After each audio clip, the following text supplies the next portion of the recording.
नमस्कार, मैं हूं आपके साथ शिप्रा झा। घड़ी में 10:30 बजने वाले हैं और वक्त हो चला है जोहार झारखंड का। बुलेटिन की शुरुआत हम बड़ी खबर के साथ करने वाले हैं, जिसमें हम आपको बताएंगे मोदी सरनेम मामले में राहुल गांधी के खिलाफ आज रांची के पीएमएलए कोर्ट में आरोप तय होंगे। आपको हम यही बताएंगे कि नीट पेपर लीक कांड में सीबीआई की जांच कहां तक पहुंची है। टेंडर कमीशन मामले में आरोपियों की संपत्ति जो है वो जब्त करने की खबर भी आपको दिखाएंगे। गुमला में पुलिस और जगुआर टीम ने 35 केन बम बरामद कर डिफ्यूज किया है। इस खबर को भी आपको हम विस्तार से बताएंगे, लेकिन शुरुआत सबसे पहले बड़ी खबर के साथ करेंगे। मोदी सरनेम मामले में राहुल गांधी के खिलाफ आज आरोप तय होने वाले हैं। रांची के पीएमएलए कोर्ट में सुनवाई के बाद आरोप गठन के बिंदु पर आज सुनवाई होगी। बयान दर्ज कराने के लिए राहुल गांधी को कोर्ट आना होगा। 23 अप्रैल 2019 को शिकायत दर्ज की गई थी। अधिवक्ता प्रदीप मोदी ने 30 अप्रैल 2019 को यह मामला दर्ज कराया था, जिसके बाद इस पूरे मामले पर सुनवाई हुई और आज इस पर आरोप तय किए जाएंगे। तो इस वक्त की बड़ी खबर राहुल गांधी से जुड़ी हुई आपको बता रहे हैं। रांची से बड़ी खबर है, जहां मोदी सरनेम मामले में राहुल गांधी के खिलाफ आरोप तय होने वाले हैं। रांची के पीएमएलए कोर्ट में आज सुनवाई के बाद आरोप गठन के बिंदु पर फिर से सुनवाई होगी। बयान दर्ज कराने के लिए राहुल गांधी को कोर्ट भी आना होगा। आपको बता दें कि ये मामला 2019 का है। 23 अप्रैल 2019 को शिकायत दर्ज कराई गई थी। अधिवक्ता प्रदीप मोदी ने 30 अप्रैल 2019 को यह मामला दर्ज कराया था। तो राहुल गांधी को कोर्ट भी आना है और आपको अब बताते हैं कि ये पूरा मामला क्या था। तो 2019 में जनसभा के दौरान राहुल गांधी ने एक भाषण दिया था। उस भाषण के दौरान मोदी सरनेम को लेकर आपत्तिजनक शब्द का इस्तेमाल किया था।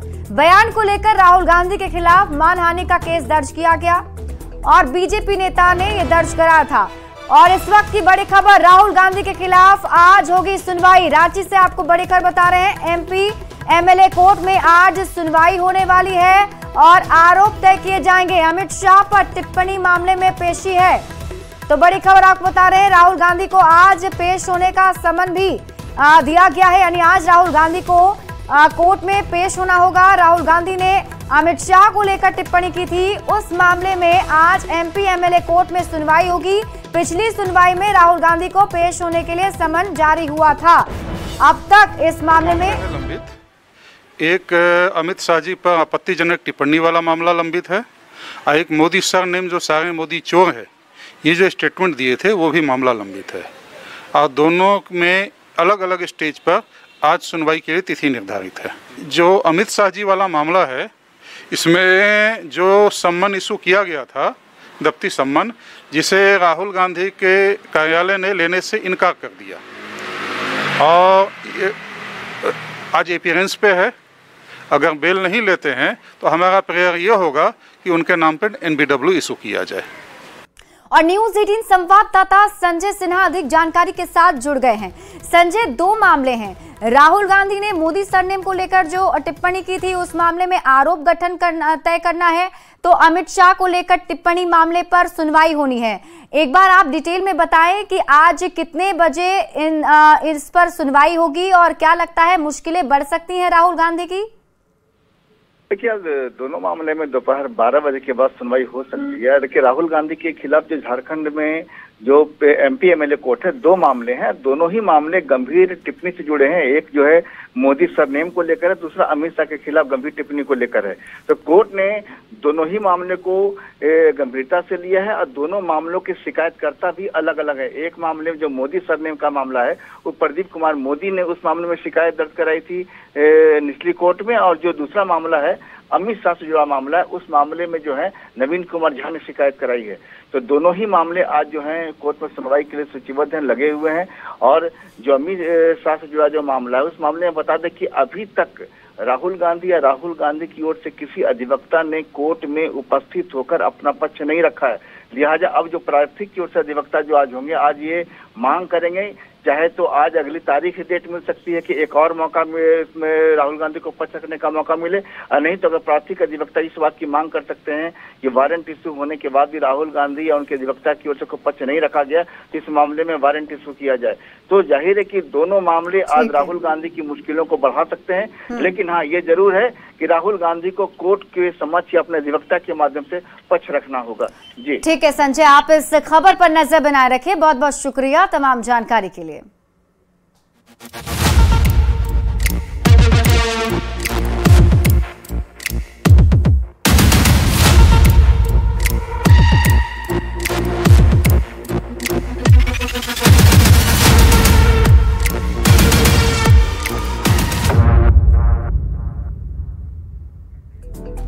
और अब बात करते हैं नीट पेपर लीक मामले की। नीट पेपर लीक कांड में सीबीआई का एक्शन लगातार जारी है और इसी कड़ी में सीबीआई ने धनबाद के झरिया से बंटी को गिरफ्तार किया है।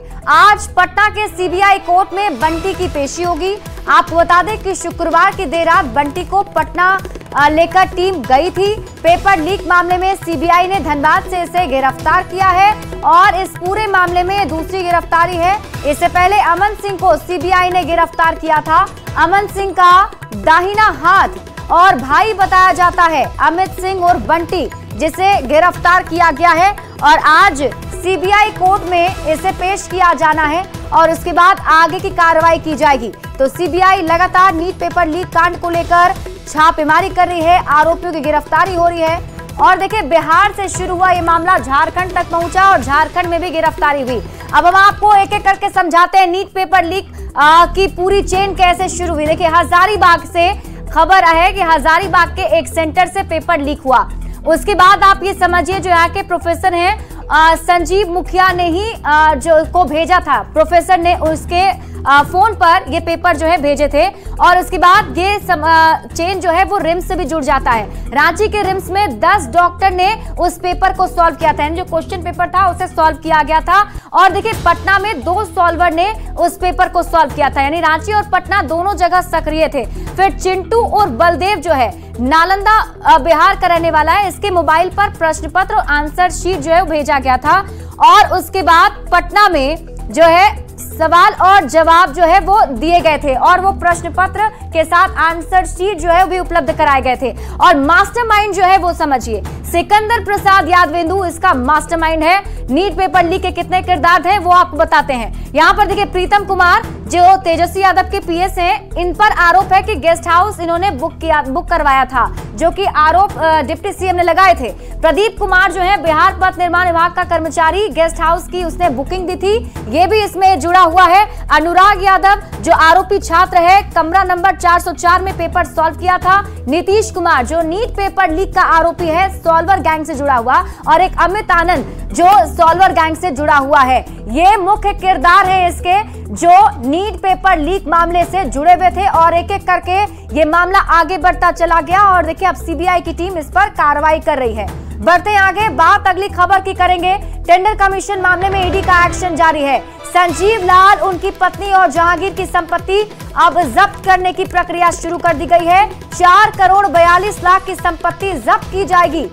और आपको बता दें कि एजुकेटिंग अथॉरिटी के पास ये मामला गया है। एजुकेटिंग अथॉरिटी फैसले के बाद संपत्ति जब्त होगी। पूर्व मंत्री आलमगीर आलम के निजी सचिव थे संजीव लाल, 6 मई को जहांगीर आलम के साथ ही गिरफ्तार किए गए थे। टेंडर कमीशन से करोड़ों की अवैध कमाई का ये पूरा मामला है, जिसमें संलिप्तता थी। 3 इसमें मुख्य किरदार थे, पूर्व मंत्री आलमगीर आलम और उनके ओएसडी संजीव लाल, और संजीव लाल का जो सहयोगी है जहांगीर, जिसके घर से करोड़ों रुपए मिले थे। न्यूज 18 संवाददाता ओम प्रकाश अधिक जानकारी के साथ जुड़े हुए हैं। ओम प्रकाश, इस मामले में अब लगातार ईडी जो है आगे कदम बढ़ा रही है, कार्रवाई की जा रही है, क्या कुछ और अपडेट है, आज क्या कुछ होने वाला है? जी, बता दें कि इस पूरे मामले को लेकर जो चार्जशीट है वो दायर की गई है पीएमएलए कोर्ट में, और तमाम चीजें जो हैं उसमें जिक्र की गई हैं कि किस तरह से ये पूरा टेंडर का खेल चल रहा था। न्यूज 18 के द्वारा भी पूर्व में ही ये चीजें जो है वो सामने आई थी कि 1.5% कमीशन जो है वो आलमगीर आलम जो मंत्री थे ग्रामीण विकास विभाग के, उनके खाते में जाता था। वहीं दूसरी तरफ जो ओएसडी जो संजीव लाल है और जो जहांगीर है, उन्होंने भी इस काली कमाई से काफी संपत्ति इकट्ठा की थी, जिसे लेकर ईडी के द्वारा अब जो है पूरे मामले में जो संपत्ति अटैच करने की कार्रवाई है उसे शुरू की गई है। और पूरा मामला, इनकी संपत्ति को जो कहा जाए तो उनकी संपत्ति की जांच की गई है और उस संपत्ति में तमाम चीजें जो सामने आई है उसमें 4 करोड़ से ऊपर की संपत्ति जो है उसे जब्त करने के लिए एजुकेटिंग जो कमेटी है, जहां पर ईडी के द्वारा तमाम चीजें भेजी जाती है, संपत्ति जब्त करने से पहले जो प्रक्रियाएं होती हैं उन प्रक्रियाओं को शुरू कर दिया गया है। अब इस मामले में थोड़ा इंतजार करना होगा, उसके बाद इनकी संपत्ति को लेकर जो भी निर्णय एजुकेटिंग कमेटी के द्वारा सामने आता है उसके बाद उस पर कार्रवाई की जाएगी। वहीं इस पूरे मामले में जो चार्जशीट है वो भी दायर किया गया है, जिसमें तमाम चीजों का जिक्र किया गया है कि किस तरह से ये पूरा खेल चल रहा था। ठीक है, यानी थोड़ा और इंतजार करना होगा। ईडी जब संपत्ति जब्त करने की प्रक्रिया शुरू करती है तो क्या कुछ और अपडेट सामने आता है, आपसे वो भी लेंगे। बहुत बहुत शुक्रिया तमाम जानकारी के लिए। बढ़ते हैं आगे और अब बात करते हैं झारखंड की राजनीति की। हेमंत सोरेन के सत्ता में वापसी के बाद अब सबकी नजर कैबिनेट विस्तार पर टिकी हुई है। मंत्रिमंडल विस्तार पर जेएमएम महासचिव सुप्रियो भट्टाचार्य ने कहा है कि मंत्रिमंडल का कोटा फिक्स है, इसको लेकर चिंता करने की जरूरत नहीं है। आपको बता दें कि ऐसा माना जा रहा है कि 9 जुलाई को हेमंत कैबिनेट का विस्तार हो सकता है। सबका कोटा फिक्स है। इंसान का जिस प्रकार से जिंदगी का कोटा फिक्स होता है तो मंत्रालय भी फिक्स है। चिंता मत कीजिए, बहुत जल्दी सामने आ जाएगा। पुराने चेहरे रहेंगे जेएमएम की ओर से? पुराने नए कौन है, चेहरे होते हैं और सभी समर्पित कार्यकर्ता है। पहले पार्टी का कार्यकर्ता है, तब विधानसभा का प्रतिनिधि है और उसके बाद मंत्री का दायित्व मिलेगा, लेकिन बेसिकली सब कार्यकर्ता।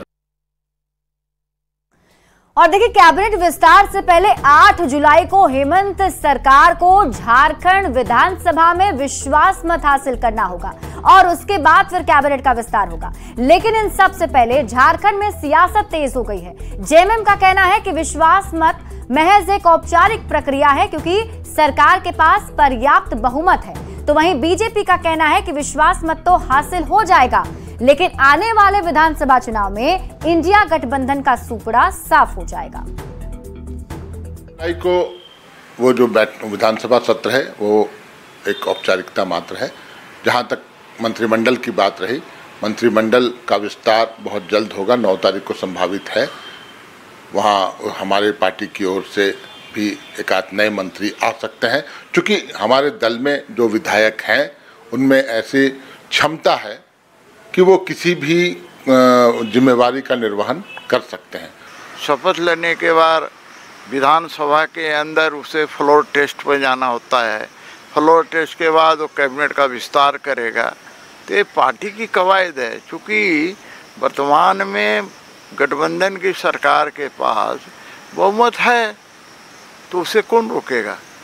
लेकिन कितना भी तेज़ी से दौड़ें चलें, लेकिन इनका इस बार सुपड़ा साफ होना तय है। और अब हेमंत सोरेन मंत्रिमंडल में नए चेहरों को मौका मिल सकता है, ऐसी खबर भी मिल रही है। इसमें कांग्रेस कोटे से इरफान अंसारी का नाम भी सामने आ रहा है। न्यूज 18 से बातचीत में इरफान अंसारी ने कहा है कि फैसला आलाकमान को करना है कि मंत्री पद किससे मिलेगा। देखिए, इरफान अंसारी से खास बातचीत की है न्यूज 18 संवाददाता संजय कुमार सिन्हा ने। को हेमंत सोरेन सरकार का संभावित कैबिनेट विस्तार है, लेकिन चेहरे कौन होंगे, क्या नए चेहरे भी होंगे, ऐसे कई सवाल अभी चर्चा में हैं। हमारे साथ यहाँ पे इरफान अंसारी हैं, जिनके बारे में ये चर्चा थी कि पिछली चंपाई सोरेन सरकार में इनका मंत्री बनना लगभग तय था, लेकिन ऐन मौके पर सरकार बदल गई। बोले कि अभी जो बात आ रही है कि नया जो मंत्रिमंडल विस्तार होने जा रहा है, क्या उसमें इरफान अंसारी हैं? देखिए, कांग्रेस पार्टी है ये, और हमारा जो निर्णय होता है आलाकमान लेते हैं। तो जब तक आलाकमान आपको ग्रीन सिग्नल नहीं देगा तो मैं कैसे बता सकता हूँ। पिछली बार तो जो चर्चा थी 2 लोगों की, उसमें एक नाम आपका भी था। इस बार भी नाम है कि एक अल्पसंख्यक कोटे से आपका नाम तो आ रहा है कि देखिए, ये मैं अपने मुँह से नहीं बता सकता। बस इतना ज़रूर है कि चुनौतियाँ बहुत ज़्यादा है। भाजपा है यहाँ सामने और भाजपा को सबसे ज़्यादा खतरा इरफान अंसारी से है। भाजपा को मुंहतोड़ जवाब देना है, एक होकर काम करना है, समय कम है और जो हम लोग टास्क बहुत ज़्यादा दे दिया है इन लोगों ने। बीजेपी के लोग घर घर तक चला गया है और हम लोग अभी ऊपर ही ऊपर तक हैं। तो मानते हैं कि बीजेपी की तैयारी अच्छी है? बिल्कुल, ये लोग चला गया है, चुनावी मोड में चला गया है, इसको रोकना है हम लोग को। मैं तो देखा हूँ लोकसभा में, देखिए अगर हम लोग तो बहुत जी जान लगा दिए और हेमंत जी तो अंदर थे, अगर वो बाहर रहते तो कुछ और परिणाम होता, लेकिन जितना हम लोग लगे, जितना जो हमारे पास जो कैपेबिलिटी थी हम लोग के पास, हम लोग लगे और अपना एफर्ट दिए। इरफान अंसारी साहब बता रहे हैं कि फैसला आला कमान को लेना है, लेकिन इशारों में यह भी बता रहे हैं कि कोटा है और दावेदारी तो उनकी बनती ही है। संजय कुमार सिन्हा, न्यूज़ 18, रांची। और बड़ी खबर आपको गुमला से बता दें, नक्सलियों की साजिश नाकाम कर दी गई है। भाकपा माओवादी की ओर से 35 केन बम लगाए गए थे, जिसे बरामद कर लिया गया है। कुरुमगढ़ के मरवा हिरना खाड़ में केन बम मिला है। पुलिस और जगुआर टीम ने केन बम को बरामद कर उसे डिफ्यूज कर दिया है। इलाके में और भी बम होने की आशंका जताई जा रही है, जिस वजह से पूरे इलाके में सुरक्षा बल का सर्च ऑपरेशन अभी भी जारी है। तो बड़ी खबर आपको गुमला से बता रहे हैं, नक्सलियों की साजिश को नाकाम किया गया है। नक्सलियों ने यहाँ केन बम जो है वो प्लांट किए थे, लेकिन उससे पहले ही सुरक्षा बलों ने 35 केन बम बरामद कर लिए और उसे डिफ्यूज भी कर दिया है।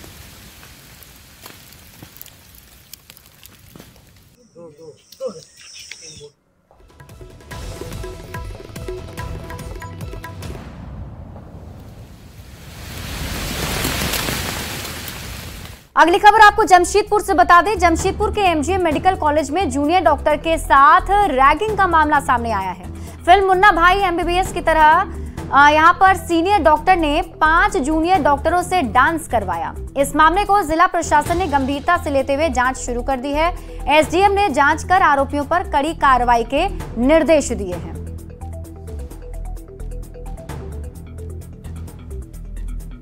का भी यहाँ नियम बनाया गया है। सब मेंटर, एक मेंटर पर 5 मेंटी लोग है, जिसको कि एक शिक्षक से 5 लड़का लोग जुड़ा हुआ है, वो भी हम लोग करवाते हैं। बात है, ये करीब मुझे लगता है 30वां मामला है जो एमजीएम से कंप्लेन का आया है। इस पे हम लोगों ने बहुत ही स्ट्रिक्टली एक्शन लिया हुआ है और जो स्टूडेंट्स हैं जिनके खिलाफ कंप्लेंट है उनकी इंक्वायरी बैठ चुकी है और उनके ऊपर जांच जारी है। हम लोगों ने सनहा भी दर्ज कर दी है और इन्वेस्टिगेशन कंप्लीट होने पे जो भी रिजल्ट आएगा उस हिसाब से जरूरत पड़ेगी तो एफआईआर भी किया जाएगा। संजय दत्त की फिल्म आपने देखी होगी मुन्ना एमबीबीएस, जिस फिल्म में मेडिकल कॉलेज के छात्राओं को किस तरह रैगिंग कराया जा रहा था, उसी फिल्म को अब चरितार्थ कर दिया गया है जमशेदपुर के एमजीएम मेडिकल कॉलेज में, जहां आप देख सकते हैं कि यहाँ पर मैं मौजूद हूँ, जहां अभी कुछ महीनों से लगातार जो है जूनियर डॉक्टर की पढ़ाई कर रहे हैं उनका जो है वो रैगिंग हो रहा है। लगातार मामले बढ़ते जा रहे हैं। जो सीनियर डॉक्टर यहाँ पढ़ाई करते हैं वो जूनियर डॉक्टरों की यहाँ पर रैगिंग कर रहे हैं। और सबसे बड़ा मामला जो आया है, 5 स्टूडेंटों को कपड़े खोलकर उन्हें डांस कराया गया है। हालांकि जब ये मामला सुर्खियों में आया तो उसके बाद लगातार जिला प्रशासन के लोग यहाँ पर मेडिकल कॉलेज पहुंच रहे हैं और एमजीएम मेडिकल कॉलेज में मामले की जांच की जा रही है, सीसीटीवी कैमरे की जांच की जा रही है। साथ ही साथ एसडीएम और डीएसपी लगातार जो है यहाँ के अधीक्षक और प्रिंसिपल के साथ बैठक कर छात्र छात्राओं के साथ दोनों के साथ बैठक की जा रही है और जो भी दोषी है उस पर कड़ी कार्रवाई की मांग की जा रही है। मगर आपको बता दूं कि सबसे बड़ी लापरवाही ये है कि जैसे ही ये मामला सामने आता है तो एमजीएम मेडिकल कॉलेज की जो सीसीटीवी कैमरे हैं वो बार बार खराब हो जाते हैं।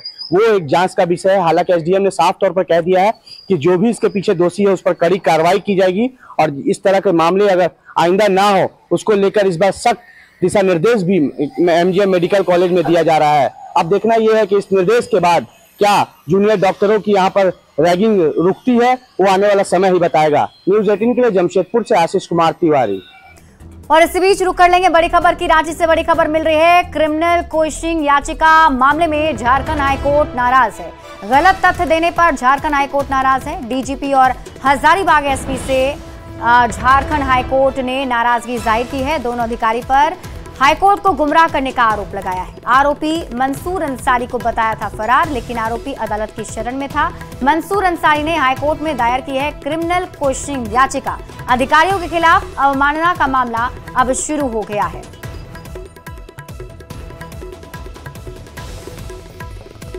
तो रांची से आपको इस वक्त की बड़ी खबर बता रहे हैं। झारखंड हाई कोर्ट जो है वो नाराज है। खास तौर पर गलत तथ्य देने पर झारखंड हाई कोर्ट ने नाराजगी जाहिर की है।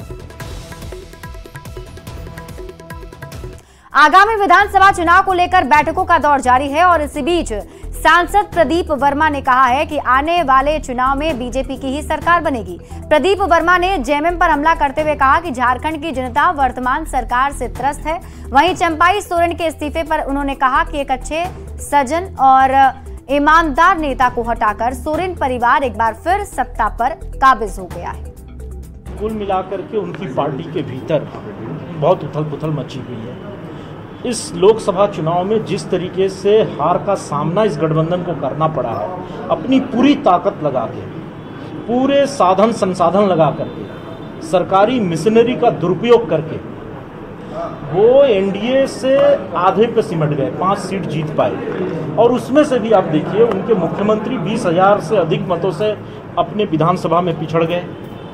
हजारीबाग से बीजेपी सांसद मनीष जायसवाल ने झारखंड सरकार पर जोरदार हमला बोला है। मनीष जायसवाल ने कहा कि लोग इस सरकार से त्रस्त हैं। सुबह उठते ही लोग ब्लॉक का समस्या लेकर आते हैं, एक भी काम व्यवस्थित ढंग से नहीं हो रहा है। लोगों को 5-5 महीने से वृद्धा पेंशन, दिव्यांग पेंशन नहीं मिल पा रहा है।